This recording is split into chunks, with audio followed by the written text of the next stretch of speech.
Hey everybody, it's Safi and Marco Dish Out on Movies, the only movie review show on YouTube to review movies in terms of food. And it's just Marco here once again, and I am here today to review Scream, the very first original Scream. And I thought that I should go ahead and re-review or review all of the older Scream movies at the original, all the sequels, and then re-review 5 and 6, unfortunately, because I really did not like those. Or the sixth one, like, I liked kind of at the time, but then the third act sucked. So, overall, like, I was always a huge fan of Scream growing up. I loved Neve Campbell. I had a huge crush on her, and in fact, this is maybe I'll save this for the third one, for the review of the third one. But let's just say I was a huge fan of Neve Campbell and the Scream movies. I always loved them. I had the box set of the first three movies. I even printed out, they had back then, before all of this deep fake stuff and AI crap, people would still make fake stuff. They would still make fake posters, fake pictures. This idea that, like, AI and all this stuff is new is totally bogus. Like, they used to do this stuff all the time. Like, they would make fake posters for movies, and it was actually a lot harder back then because, we didn't really have the internet as we do today. And so you could see posters online and think those are totally real.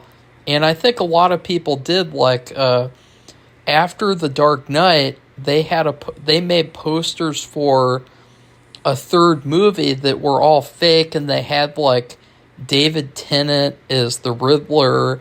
They had Kristen Bell as Harley Quinn. I was totally convinced that those were real and that it was a real movie.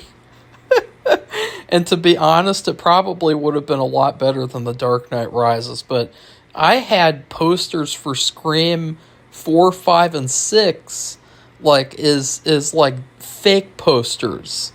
Because, like, I legitimately thought they were real. And I also, on various Halloweens, I did dress up as Ghostface. I think, like, 3rd, 4th, and 5th grade. So basically, the second to last times that I ever went trick-or-treating. I stopped going trick-or-treating, and then I did 1 year in high school, and then I stopped completely, which that's one of probably my biggest childhood regrets, is not continuing to trick-or-treat, because that was like, I think that was like one of the best things to do as a kid, and I would totally feel awkward doing it now. But, like, yeah, Ghostface, the reason why that's significant is that for years and years, I would only dress up as Dracula. In fact, Safi wrote a book. She wrote a children's book, and she illustrated it too. And it was all about how I would only dress up as Dracula, but I had all these other ideas of what I could dress up as.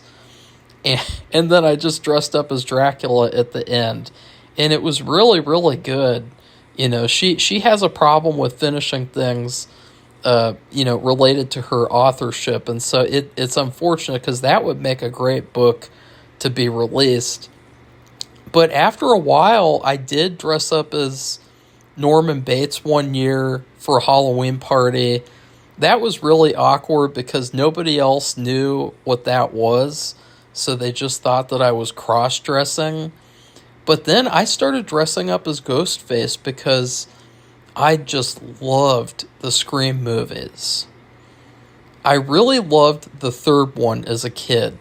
I for some reason, I guess I liked, like, all the Hollywood stuff and the, we're making a movie and people are getting killed off. The third one was always my favorite as a kid, and the first one probably in second, and then the second one in last place. And then as I got older, for some reason, I drifted away from the Scream movies. It might have been because of Scream 4. I remember just being so excited for Scream 4 to come out. And I saw that movie one time online on Surf the Channel. If you guys remember that website, that was like my favorite website as a kid. Surf the Channel. R.I.P. Surf the Channel. And I was so let down. I was so disappointed by Scream 4. I thought this is the biggest piece of crap. And I just stopped watching the Scream movies a lot. Like I can't remember the last time I ever watched Scream 1, 2, or 3 all the way through by myself. And so I really, if anything, disregarding Scream 7, I just wanted to go back and recapture my love for the Scream franchise when it was great. When it was something that, when it was a great horror movie series, and when they actually put effort into making these movies. And the quality difference is it's like night and day. I mean, it's unbelievable to go back and watch these older films. And I say older even though it's really not old. But it's not even nostalgia. It's not even like, oh, it was great because it was the 90s. And, I was born in 1998, so, I don't even really know about the 90s. I wouldn't know anything about the 90s, basically. But it's not because of that. It's because the movies back then were genuinely better.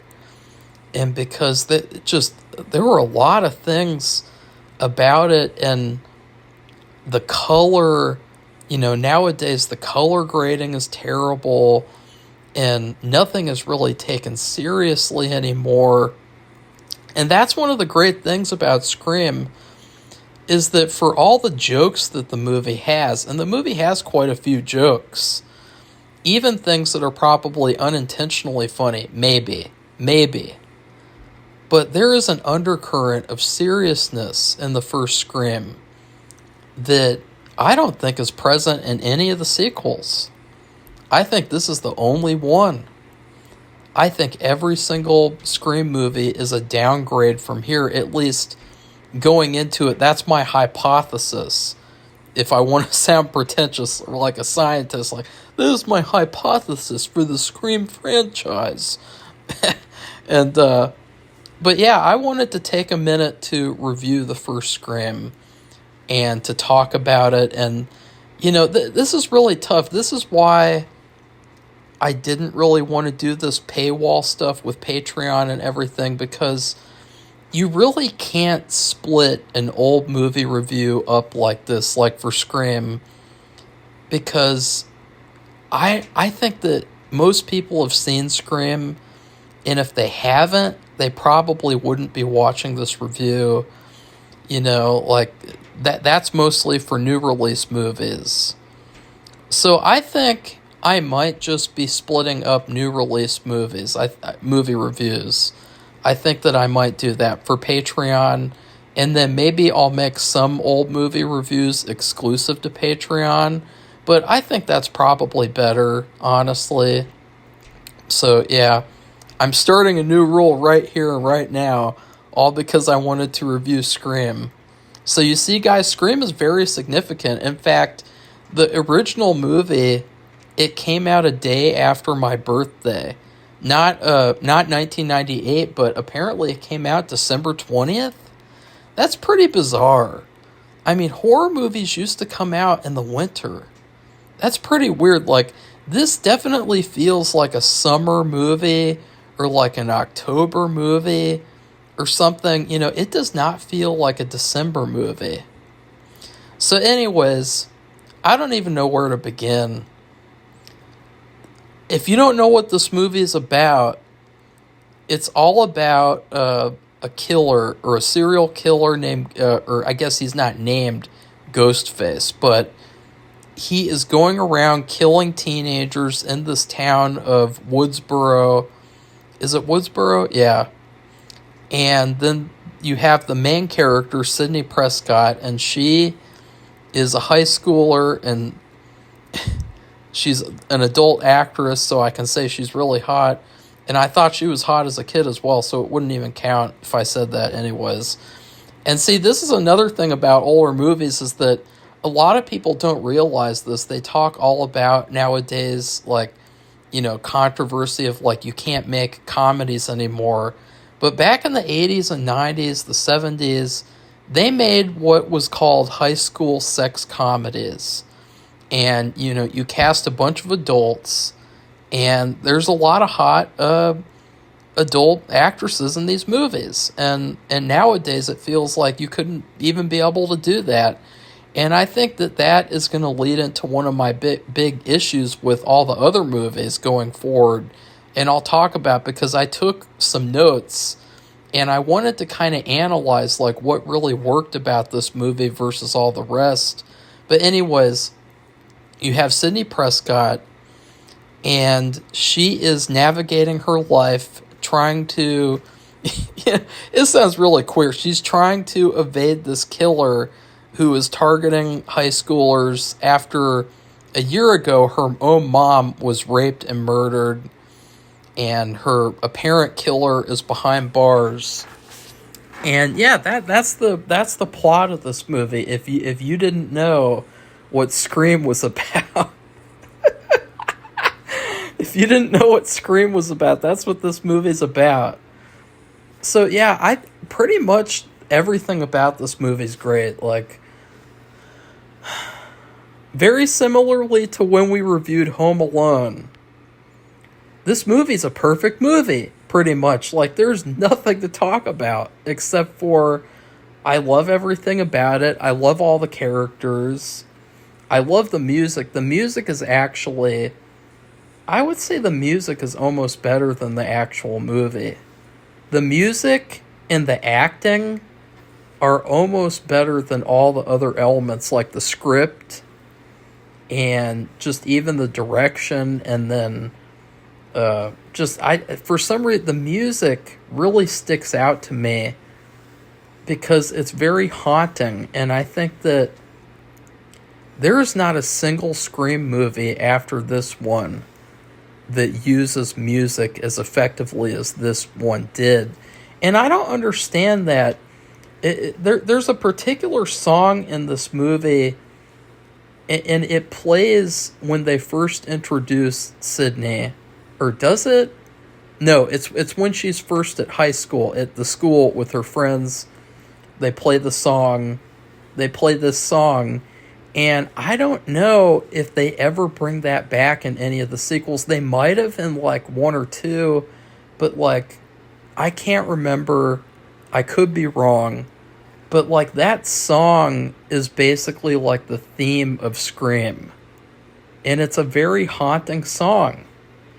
And I want to get into that aspect, too, of why I say that this movie is haunting. But that song, to me, is integral to the story. It's integral to Scream.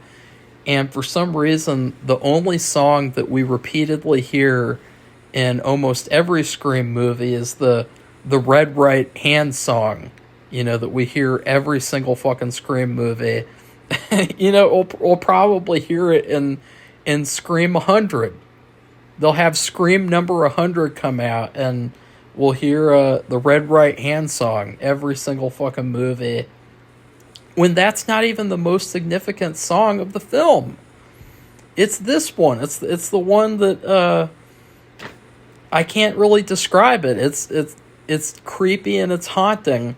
And that's something that I don't think a lot of people talk about with this movie, and it's another reason why a lot of the other ones don't work. The third one took it a little too literally. From what I remember, the third one has, like, the ghost of Sydney's mom.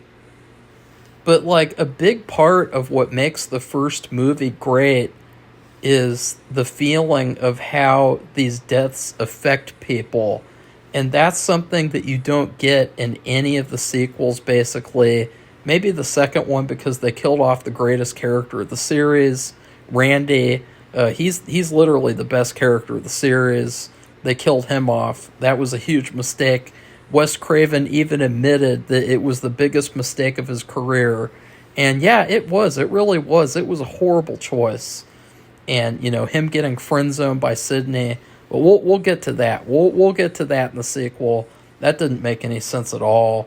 But anyways, where was I at? I was talking about Randy. Oh, okay.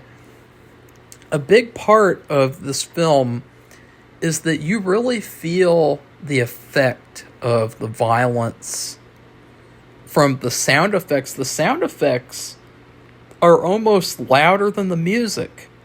They're almost louder than the dialogue. They're a lot louder than the dialogue.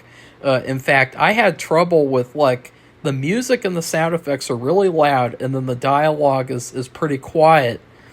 And for some reason, that really helps the horror of the movie. The way that the sound effects, the sounds of the stabs, are really, really painful. And you really feel the effect of a character dying. It's not about, are the kills creative? Oh my god. Oh, remember that scene where Jason picks up the spear and he stabs the guy through his nose? Oh my god, that was the greatest thing ever. It's not about that. It's about the feeling that you get from someone getting killed. Treating it like it's real. And in particular, the first kill with Casey and, Steve is kind of trash. He was kind of trash. He was kind of a scrub, She said that, he was a big jock, and he's like this tiny little guy. That was really sad. But, yeah, that was a brutal opening sequence. Probably, it might be up there in, the top 5 opening sequences of movie history.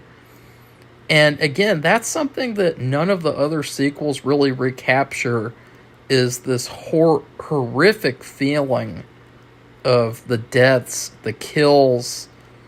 It in all these other horror movies after this, and a lot that came before, kills just feel like kills.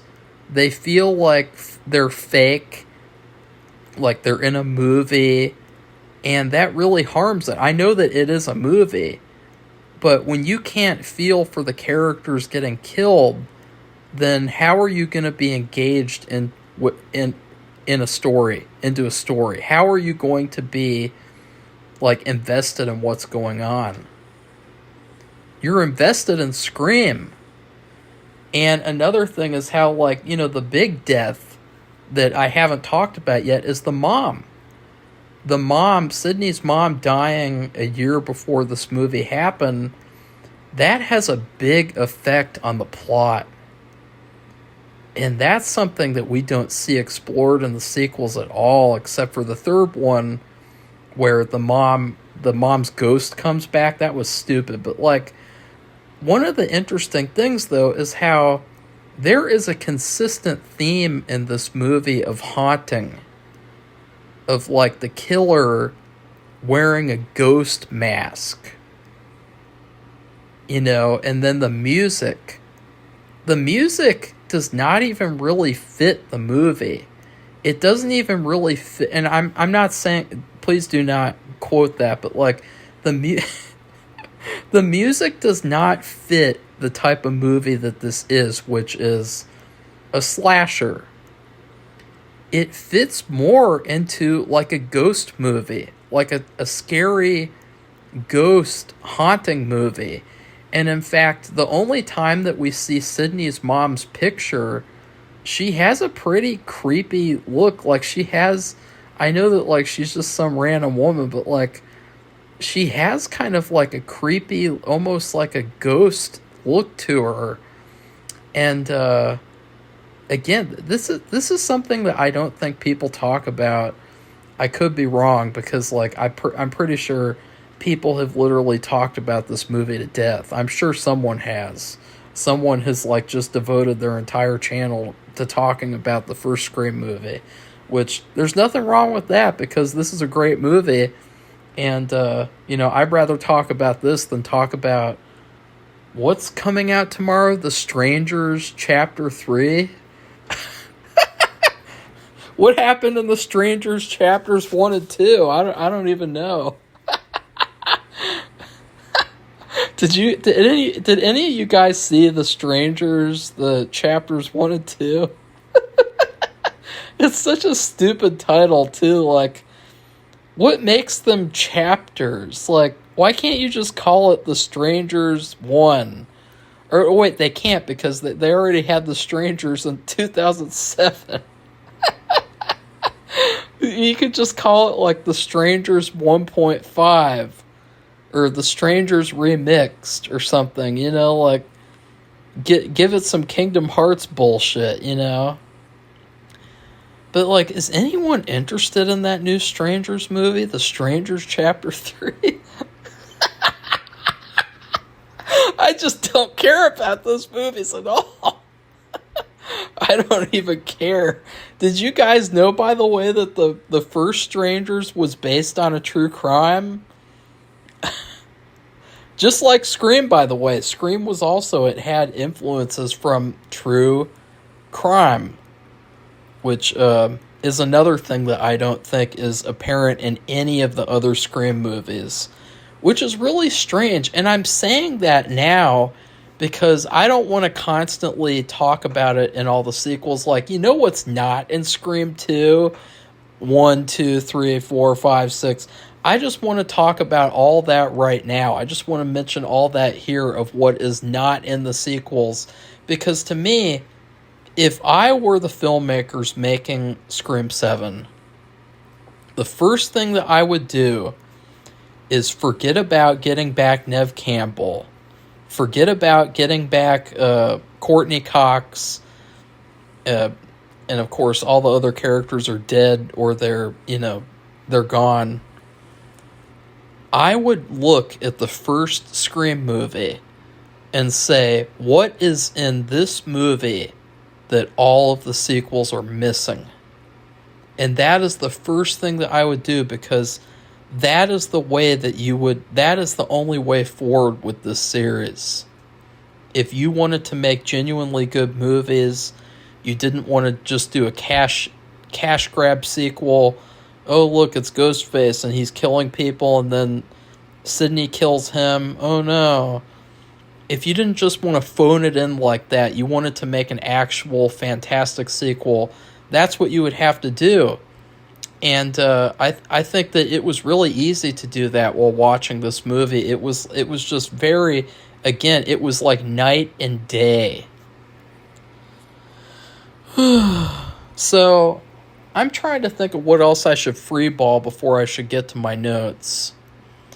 Because, there pretty much is nothing else left to say except for all my notes. But, I would also say I loved when Stu and Billy go full on crazy, because I think that they were so entertaining that for a second you almost forgot they were killers. Like, they were almost like a comedy duo, like Abbott and Costello, in a really creepy and morbid way, with the part where they're stabbing each other. That was really, really creepy. And again, you could really feel those stabs. One big issue that I have with the movie, this is my only flaw, because the plan of these two guys was that they were going to frame Sidney's dad, who was missing, and it's the anniversary of his slut wife's death. And I say that because she pretty much is a slut. I mean, we know the character's history by now. The mom. She is not like her daughter. Okay? And But they were going to frame the dad, and then they're going to kill Sidney, kill everyone else. But the big issue would be Billy had corn syrup all over his shirt. He had more corn syrup than he had blood, actual blood. Like when he actually does get stabbed and then he gets shot, he has more blood on his clothes that is fake. And the first thing that would happen is they would test all that, and they would probably test all that for the trial, and that would probably be enough to get the dad off. It would be enough reasonable doubt. I mean, OJ, he clearly killed his wife, and the jury just did not even care, and they, let him get off. And so if he could get off when he clearly did it, I think that Sidney's dad could have gotten off because, and I know what that sounds like, but like the corn syrup thing, he has so much corn syrup all over. How are you going to explain that? How are you going to explain that there's these strange, almost like he was stabbed, and then it just, I think that would be a big problem. And I wonder why the movie didn't address that, because I guess they're thinking maybe they'll overlook the corn syrup stains, and they'll just think, oh, that's just blood. That's just regular blood. But no, I don't think so. Because another thing is that real blood dries and changes color. It goes from red to brown. And I'm not really sure, because I have never seen real blood that has, stayed inside clothing for a period of time. But I think that you would be able to tell if it was fake blood just by the appearance on the clothes over time, and seeing that like this shit isn't turning brown, it isn't even changing color at all, it still looks red. Why is that? So yeah, so now I guess I should get to my notes. Excuse me. So first off, I wrote a bunch of observations here. I know that probably someone has talked about most of these, or maybe some of these things, but I just thought that they were interesting things to mention, and I just wanted to try to do something different with this review, because I just didn't want to spend like 50 minutes saying, oh my god, this movie's so amazing, Sidney's so amazing, Ghostface is so amazing. I didn't want to do that. I thought that would be kind of, lame. It would be basically as lame as if I were going to review The Strangers Chapter 3. I think it would actually be pretty hilarious, like, if I just reviewed that one and didn't even watch the other two. It'd be like, why are you even watching this movie? So first off, Billy's jump scare in Sidney's window, that's the filmmakers telling you that he's the killer right off the bat. Because you guys remember Casey, when she's standing by the window and then she's going to run to her parents, and then Ghostface does the jump scare in the window and he grabs her through the window. It was a very similar type of jump scare, and that was them telling you that he's the same guy. That was Billy doing that right there. And or at least I think so, because a big thing is like, there are two killers, and so tracking which one did what. I know that Stu did the voice stuff, but I'm pretty sure that was Billy who put his hand through the window and he did the jump scare at the window, and that was a direct parallel. And then him mentioning The Exorcist, obviously, that was a red flag that, he was a horror movie fan, and then, the guy in the opening was a horror movie fan, the killer, Ghostface. You never see this type of stuff in any of the other movies. This is a big problem, guys. There was not as much artistry put into the other Scream movies compared to this one. You can't find this type of stuff in the sequels. And Wes Craven, I was always a big fan of Wes Craven. I always thought that he was like the smart horror filmmaker. But that was kind of a lie. I think that a lot of people, they never gave slashers as much credit as they deserved. They were never as dumb as people said they were. Like how they make the joke in this movie, like slashers are just like, these stupid women with, who take their shirts off and they're too dumb to, run from a killer a certain way. Like, I know that that's not the actual line, but I think that there's a misconception with, like, slasher movies being stupid and whatnot, and I think that that would be an interesting video topic to make. But Wes Craven has also admitted to making movies just for the money. He made The Hills Have Eyes Part 2, which I have had the mispleasure of seeing. And that is one of the worst movies that I've ever seen. I hardly remember it at all. That was in the early days of Netflix. That was one of the few movies that Netflix had on streaming. They had Ernest Joins the Army. They had the Step Brothers. And then they had this one. They had The Hills Have Eyes Part 2. He fully admitted he made that movie for the money, or he made it just so that he could get permission to make another movie, a different movie. And I genuinely feel like he made the sequels just for the money or just for fun. I don't think that there was as much artistry put into the sequels based on what I've seen in this movie after, actually trying to analyze it and trying to, trying to be really pretentious about it and just see what's under the surface and see all the cool stuff that's there that maybe people don't really think about, but is all there right in front of you. Right in front of you! Like Danny DeVito, Jersey Mike's.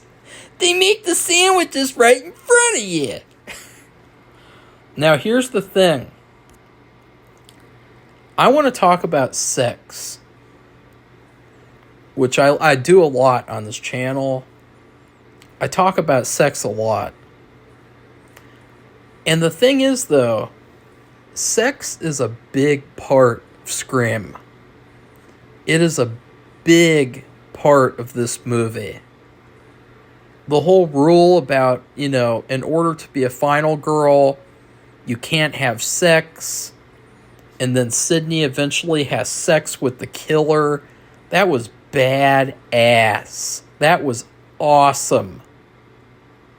And that element has never been played with in a single other sequel again. Ever. And that was one of the embarrassing things about Scream 5, is that they're trying their hardest to just rip off the first one, just shove as many, copycat elements as they can, but they can't even bother to have any sort of sex element be a part of the plot because the modern audience, they don't think, could handle it. But sex is a core part of this first Scream movie. It is a core part of the movie. For every single character almost. For the entire thing. This movie is all about sex. I mean, that's a huge part of the plot, is that Sydney is getting over her mom's death, and she doesn't want to have sex. And then you have Randy, and he talks about that too, and he wants to hook up with Sydney. And of course, these are teenagers. They're, quote-unquote teenagers. You have Tatum, who is also really hot. She had the nipple shirt and everything. That was obviously purposeful, very much done on purpose. And so there is a big element of sex in this movie. And even Stu, he talks about almost at the end, he talks about how he always wanted to hook up with Sydney. And, there's lots of stuff like that in this movie. There's lots. I'm sure that you could analyze it from that point of view, too, if you really wanted to get anal. No pun intended. But, like, sex is a core part of this movie, and all the characters are sexy, too, in their own way. And, well, maybe except for the cameraman of the news crew, but, like, that's a big part of this movie, even to the point of where the principal, that guy is he called the Fonz? I haven't seen that show, but like that was like the sexy guy character. So that's a huge part of this movie. That sex is a huge element of why the first movie worked, why it was as good as it was. And none of the other movies even touched that. Why? Why would they do that? I mean, this was back when, the first movie is kind of prudish. I mean, you never see any nudity or anything, but, like, it is a big part of the film. And this was before you had the modern audiences and the modern movies, where, if you guys don't know, I joined this site where you can submit scripts, and for every single contest or every single thing, they tell you explicitly, do not put any sex, do not put any romance in your scripts. I'm not even kidding you guys. They say, do not put that stuff in movies. It's that bad. Things have gotten that puritanical and stupid. But, like, when Scream 2 and 3 were made, they didn't have that censorship issue. So, like, why didn't they have sex be as big of an element as it was in the first movie? That is a huge, huge problem. And if I were to make Scream 7, if I made it, that would not be a problem, because I would fix that for damn sure. So, yeah. Okay. And then you have, Wes Craven here. He was subverting his own work. Because in Nightmare on Elm Street, I think that a character who's very similar to Billy is Rod. Is also actually, too, Nancy's boyfriend. I can't remember his name, but, Johnny Depp. But both of those characters, they were like pretty boys, and especially Rod, he was like the obvious red herring killer, and he was framed by Freddy, of course. But, like, in this case, he was subverting that. Billy is the Rod character in Scream. And Wes Craven was subverting it by Billy is the killer in this movie. Both love interests are the killers. Both pretty boy jocks, they are the killers. And then the nerdy, quote-unquote, nice guy, he is not the killer. He is just a movie nerd who, he needs to, I don't know. And then, I already talked about that music. And then also another interesting thing, too, and let me take a quick drink of water.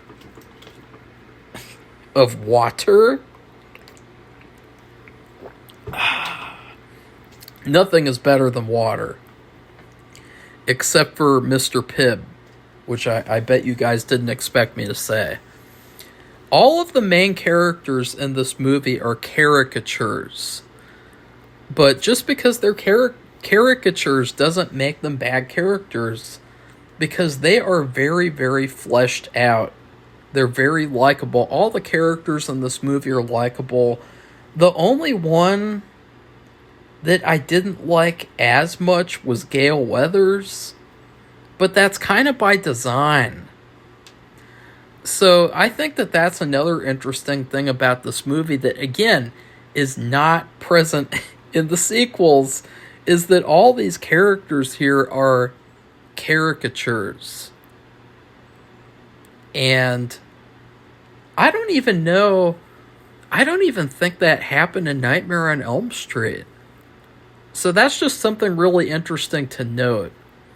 I think that even Scary Movie kind of played with that idea because they had very exaggerated characters as part of the, their plot and, their Scream parody. All the characters are like these caricature people, and, like that reminded me of Scream though, so they understood that as well. The people who made Scary Movie, which that's actually kind of sad. Because to be honest, I genuinely feel like the people who made Scary Movie, they understood Scream better than the people who made the new Scream movies. 5 and 6, probably 4, which that would be Wes Craven, so that would be pretty embarrassing. A hint, there is a hint in the movie at there being two killers, and that is that you got the two guys terrorizing the school hallways in costume. And then the principal threatens them with the same weapon that he gets killed with. But I think that that was a very subtle but smart hint that there's two killers. It could have just been one guy, but it was two guys running around the hallway in costume. And that's just really, really creepy, to be honest. Okay. There are also great visual references to classic horror movies. This is something else that is not in all the sequels. So the part where Stu, Tatum, and Sydney are walking home, it looks exactly like Halloween, the original, where you see the girls walking home, the lighting and everything. It looked very, very similar. And then, of course, when the principal gets killed, they show this extreme close-up of his eyeball, and Ghostface is reflecting in his eye, and that looked a lot like Texas Chainsaw Massacre, of course, with the shots of Sally's eyes. And I just think a great thing about this movie, too, is that it's a tribute to those films. It's not making fun of them. It's not saying that they're bad. It's a tribute to them. I think that that's a big misunderstanding that a lot of other horror movies have. A lot of other Scream movies, too, is that they get kind of mean-spirited. But the whole point of this one was that it was paying tribute and showing you all the best things from those movies. And showing you the stuff that worked. And then adding on to that and twisting things around. It was not saying that, like, Scream is a bad movie. Friday the 13th is a bad movie. And that's what they do nowadays. Okay. And another great thing that... I bet you guys are getting tired of me saying this. But I'm just trying to teach you guys. I'm trying to teach you guys a lesson here. Because I want you guys to understand where I'm coming from when I review the sequels, and then I'll have a problem with them. But another thing is that, everyone is a suspect. Everyone is a suspect. And in a lot of the other sequels, from what I remember, you pretty much have your pick, your limited choice of like 2 to 3 different people who could be multiple killers, or it could just be one killer, which, they only did like once in the whole series, I think. Scream 3, I think that is. He did everything. Roman. Ugh. I'm not excited to watch that one. But, like, yeah, what was I saying originally? Sorry. But yeah, everyone is a suspect. And so they have all these little subtle hints that all the guys in the movie might be the killer. Like, you have Stu talking about how to, gut someone and talking about cutting them up. You have Billy constantly, jump scaring Sydney. You got the two impersonator killers who are just these random guys running around the hallway. And by the way, another interesting thing is that Ghostface, there's several times in the movie where he gets knocked over or he gets hit, and the sounds that he makes sound like just any random teenage guy. They do not sound like Stu or Billy. It's kind of it's kind of hinting that like anyone could be a killer, anyone could be a predator to these young girls. But like, yeah, and then there's a part where Sydney thinks that Ghostface is Randy, and then there's a part where Tatum thinks that he's Randy as well, because he's a big movie fan. And then there's also, I think, another thing, and I would like to ask, if I could ask Wes Craven one thing, I would ask him who was the random guy in the bathroom. Because the way, I don't think that was the real Ghostface. And the way that, or either Ghostface, there's two of them. But the way that he was trying to get at Sydney in the bathroom, I don't know. That was kind of scary. That was honestly one of the scariest parts of the movie. Because he was there that whole time. And you had to think, why is he in the bathroom? Was he really waiting for Sydney to go to the bathroom? Why did he want to wait for Sydney to go to the bathroom? Was he going to sexually assault her? Like, what was he going to do to her? That was pretty scary. And they never even followed up on that either, which was kind of strange. And then you had the principal. He wears a ghost face mask at one point for fun. You had the Freddy Krueger janitor, the dad disappearing. At one point, Dewey takes Gail on a walk, and you think, oh, maybe he's the killer. He's going to go, take her somewhere secluded and kill her, molest her, I don't know. But, like, that was a big part of what made this movie scary, was just the feeling of danger.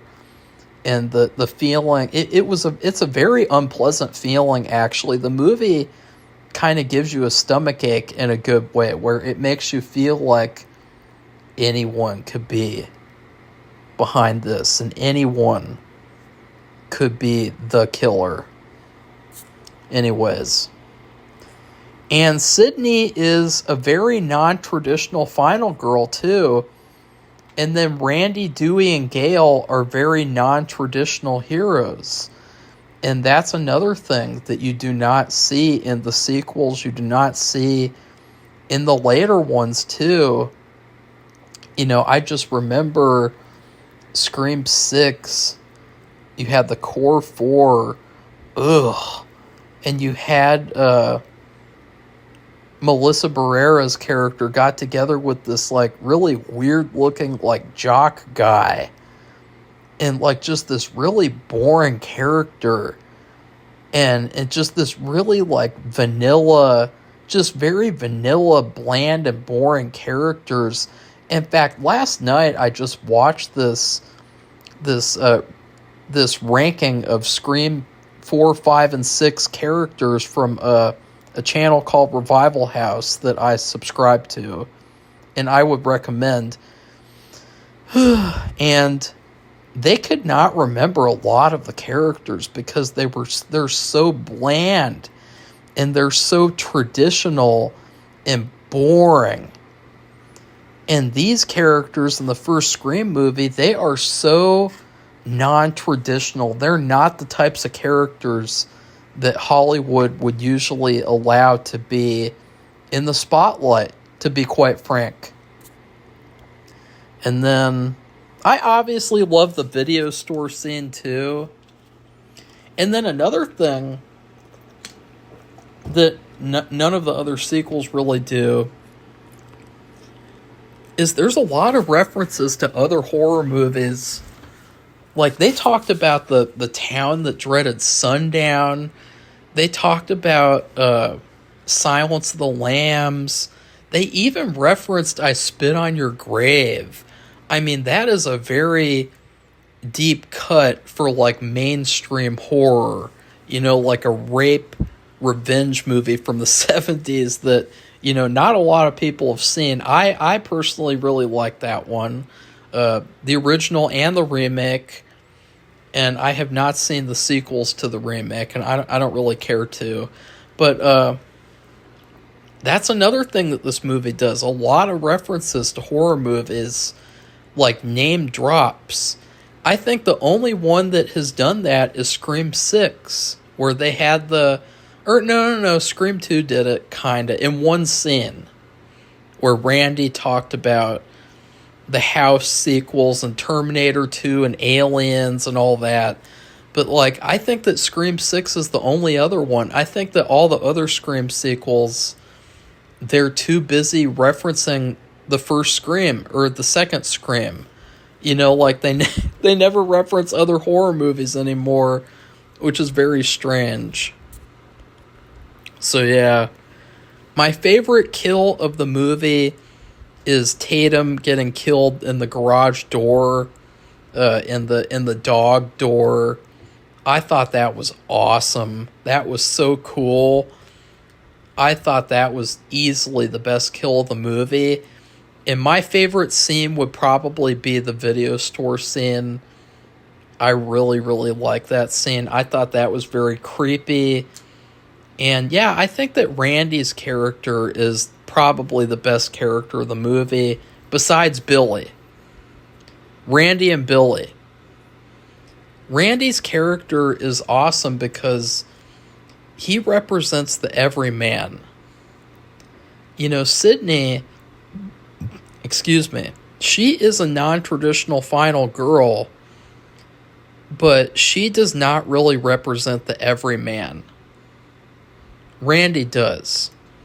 Randy is that nerdy guy or that normal guy who just is a fan of movies.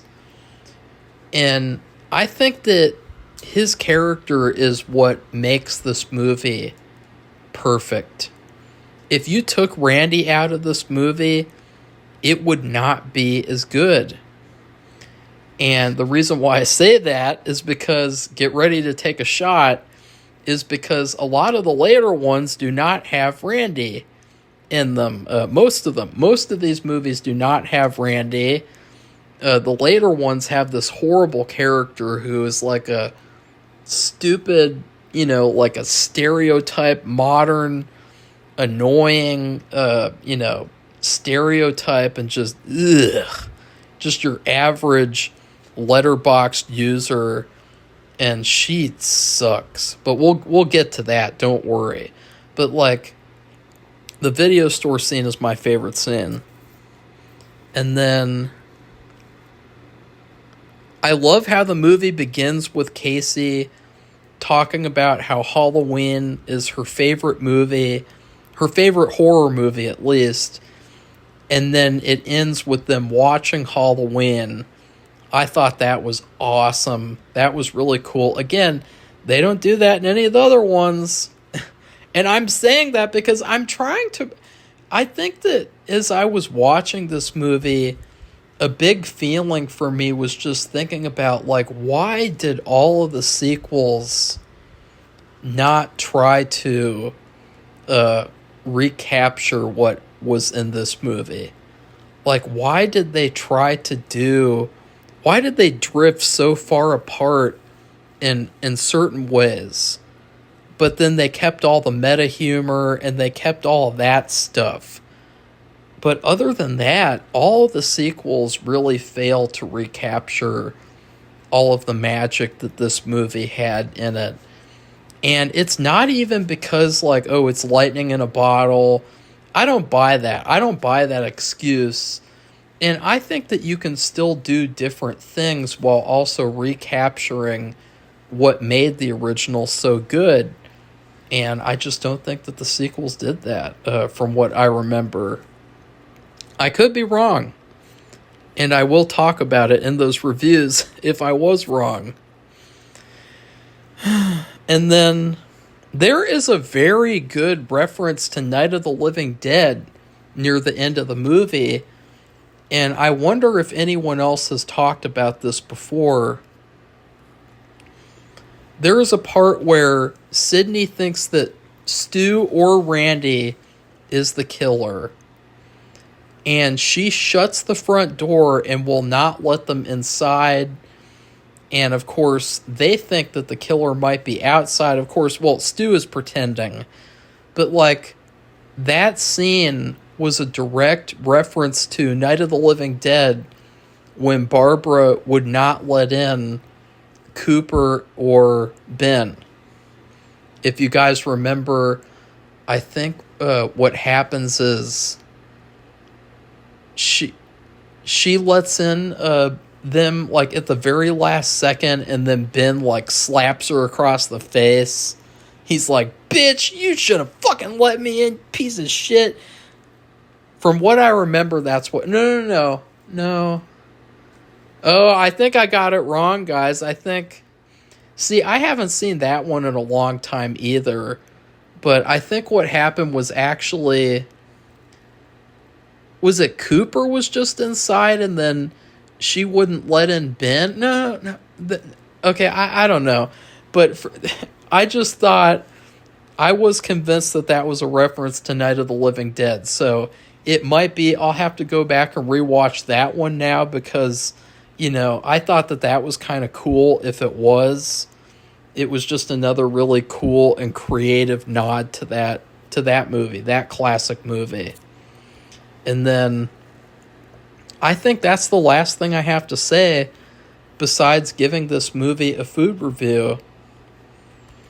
The last thing that I wrote was like this movie is like a haunting movie. It has a lot of comedic elements. And it has a lot of jokes, and it has a lot of, like, you know, funny references and shit, and caricatures. But the main vibe that you have at the very end of this movie is that a lot of people died, a lot of teenagers died for no reason at all. And there's just this haunting feeling. I mean, the last song that they play... It's not even like a happy song. It's like a haunting and kind of surreal song, like all these people died and just this is just the sun is rising, but like all these people died, and there's just something really, really creepy about this movie. I think that as well, none of the sequels recapture that at all. So anyways, I hate to sound like such a jackass about the sequels, but like that was really the main thing that I wanted to focus on with this review, was like focusing on what set this movie apart versus all the sequels. And I hope I did that for you guys, and I'm going to get another drink of water, as you can hear. So in terms of food, I'm going to have to give this movie the highest honor, which is spaghetti, but with a twist. This is spaghetti with meatballs. Now, I am not a huge fan of meatballs. When I eat spaghetti, I prefer to eat it with Italian sausage chunks. But meatballs, they're just it makes the spaghetti a little too rich for me. In a good way or a bad way, depending on the mood. And I think that this movie, it really gives you everything you could want as a horror fan. It's just, it's a crowd pleaser movie. It's perfect from beginning to end. And there's just so much awesome shit about this movie. And it's such a great reminder of what horror movies could be. And it's really sad to say because, you know, the industry, they did not learn the right lessons from this movie. In fact, they learned the wrong lessons, which that's what always happens, is that the industry takes the wrong messages from all these great movies that come out, and then they bastardize them and they make these stupid movies. But, like, this is really the perfect movie. It's the perfect horror movie experience, and it is a rich, movie. Like, if you were eating spaghetti with meatballs, and you could probably gain some weight watching this movie. If you're eating, like, as a movie, if you're eating this movie, you would gain a lot of weight just stuffing your face with, how entertaining and how satisfying this movie is. And yeah. So anyways, please like this video and comment and subscribe. And please head on over to our Patreon and join it, because Patreon helps keep this channel going, and it also helps fund my films. And on Patreon, you can see my short film, which came out last year in October. You can see full unedited movie reviews of new releases and some old, rankings, commentaries, and tons of upcoming bonus content. If you do not join, you are missing out. And if you just are on this channel, then at least you will be able to see the Scream review, because, I really would like everyone to be able to see this review. I think that, it's a positive review. And, a lot of people just say that, like, I complain about everything. And even though I gave this movie, like, a perfect review, and I give a ton of positive reviews as well. But anyways, goodbye, everybody. See you soon.